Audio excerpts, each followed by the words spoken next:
Assalamualaikum warahmatullahi wabarakatuh. Halo teman-teman semua, selamat datang buat teman-teman yang sudah mampir di channel ini. Apa kabar nih kalian semua? Di masa pandemi seperti ini, semoga semuanya tetap sehat bersama keluarga di rumah ya. Nah, pada video kali ini, saya dan rekan-rekan saya, kami dari kelompok 4 akan menjelaskan pemasaran dan penjualan kerupuk serta cara menghitung payback period dan ROI. Sebelum lanjut, untuk teman-teman semua, jangan lupa tekan tombol like, subscribe, nyalakan lonceng, dan komen. Oke teman-teman semua, di sini terlebih dahulu kami akan memperkenalkan diri kami satu persatu. Saya Evrita Lestari, NIM 1801011473 dari kelas 5A, Prodi S1 Farmasi. Kenalkan, nama saya Judika Napitupulu dari kelas 5A, Prodi S1 Farmasi. Perkenalkan, nama saya Bulkis Wulandari dari kelas 5A, Prodi S1 Farmasi. Perkenalkan, nama saya Magdalena Turni dengan NIM 1801011460, kelas 5A dari Prodi S1 Farmasi.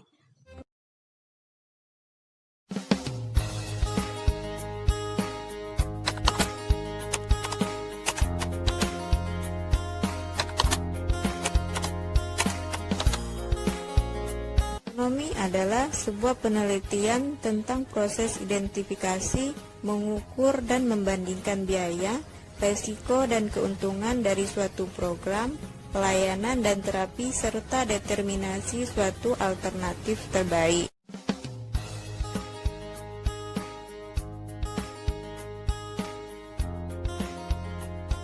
Pemasaran adalah kegiatan yang dilakukan oleh perusahaan untuk mempromosikan suatu produk atau layanan yang mereka punya.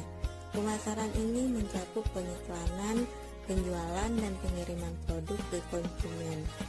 Penjualan atau sales adalah suatu aktivitas atau bisnis dalam menjual produk atau jasa.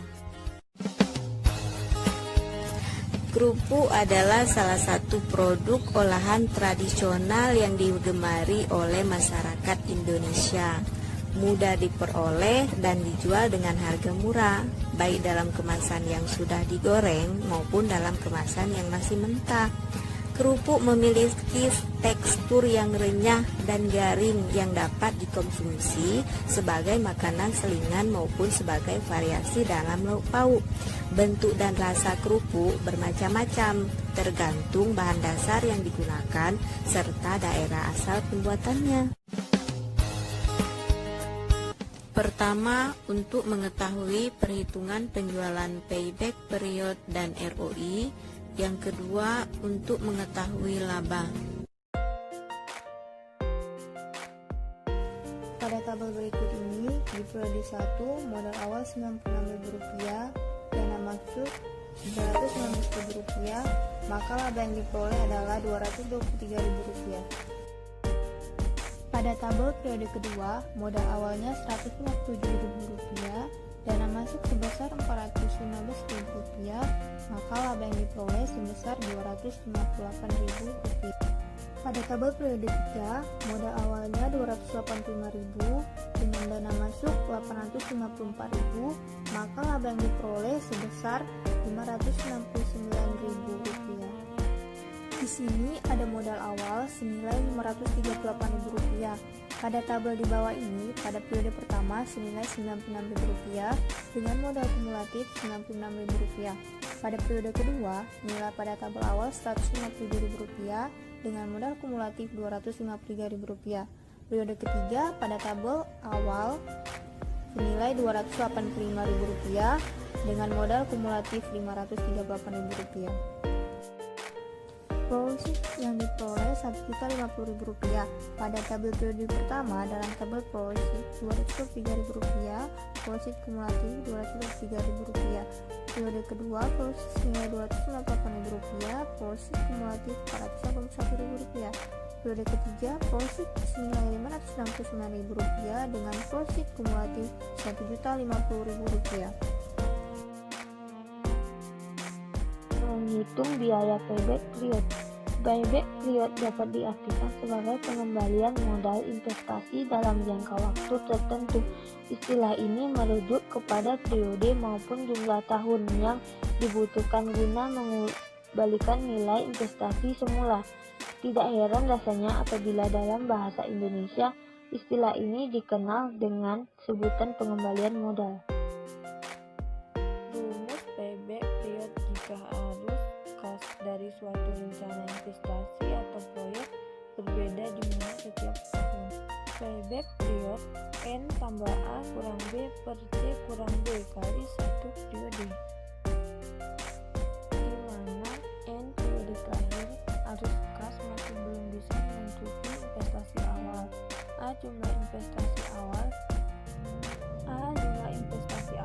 B jumlah kumulatif arus kas pada periode ke N, C jumlah kumulatif arus pada periode ke N, 1 periode, 1 minggu atau 1 bulan, bahkan 1 tahun.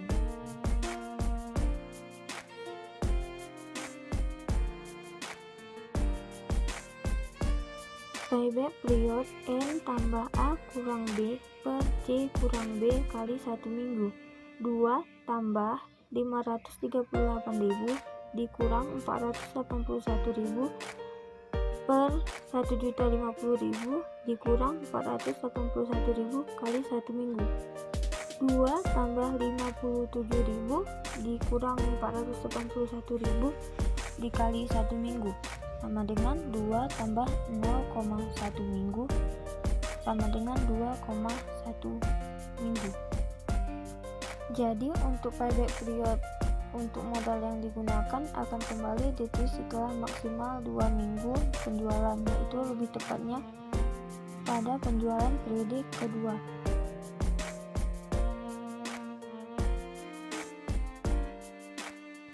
Menghitung biaya return on investment atau ROI. Return on investment adalah rasio yang menunjukkan hasil dari jumlah aktiva yang digunakan dalam perusahaan atau suatu ukuran tentang efisiensi manajemen. Rasio ini menunjukkan hasil dari seluruh aktiva yang dikendalikan dengan mengabaikan sumber pendanaan. Rasio ini biasanya diukur dengan persentase. Dapat dilihat perhitungan ROI yaitu total penjualan dikurang investasi per investasi kali 100%. Rp1.588.000 dikurang Rp538.000 per Rp538.000 dikali 100%, hasilnya 195% untuk ROI-nya. Maka dari hasil penjualan keripik mendapat persentase keuntungan sebesar 195% dari biaya investasi. Pada strategi pemasaran secara langsung, artinya langsung menjajakan kerupuk pada toko-toko di lingkungan sekitar.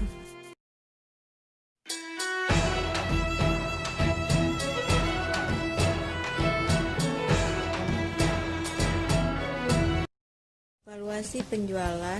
Pertama, menambah volume jumlah penjualan. Kedua, menambah target pasar. Ketiga, menambah varian bentuk kerupuk. Kesimpulannya adalah dari hasil penjualan kerupuk yang telah kami lakukan dapat disimpulkan bahwa dari perhitungan payback period penjualan kerupuk yaitu 2 minggu atau tepatnya penjualan pada periode kedua. Untuk ROI-nya penjualan kerupuk 195%. Dan menurut kelompok kami, penjualan kerupuk ini sangat memiliki prospek yang bagus ke depannya karena kita dapat memulai usaha dengan modal yang kecil, sehingga sangat cocok dijadikan ide berjualan bagi Anda yang ingin memulai bisnis dengan modal yang sedikit. Demikian penjelasan kami mengenai cara pemasaran, penjualan, hingga cara perhitungannya.